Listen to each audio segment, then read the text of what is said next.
પ્રભારી સચિવ જેનુ દેવને જાંબુર પ્રાથમિક શાળાની મુલાકાત લીધી હતી। ગીર સોમનાથ જિલ્લા પ્રભારી સચિવ જેનુ દેવે આજે જિલ્લાના રોડ રસ્તા અને પુલોની સમીક્ષા અર્થે મુલાકાતે છે।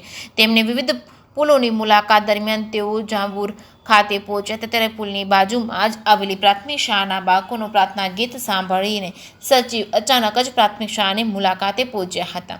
પ્રભારી સચિવે પ્રાથમિક શાળામાં બાળકોના શિક્ષણ અને શિક્ષણ સંલગ્ન પ્રવૃત્તિઓ વિશે જાણકારી મેળવી હતી। સચિવે બાળકોની અક્ષર મૂળાક્ષર ઓળખવાની ક્ષમતા અને સરવાળા બાદબાકી બોર્ડમાં લખી તેને ઉકેલવાની બાળકોની ક્ષમતાની ચકાસણી કરી હતી। સચિવે શાળામાં મળતા શિક્ષણ અને કૌશલ્યને આવડતથી પ્રભાવિત થઈ શાળામાં સારું શિક્ષણ મળી રહ્યું છે તેવું પ્રતિભાવ આપીને તે આગળ વધારવા માટે અને શાળામાં ચાલી રહેલા સિવિલ વિકાસ કામોને ઝડપથી પૂર્ણ કરવા માટે શાળાના આચાર્ય તેમજ શિક્ષકોને સૂચના આપી હતી।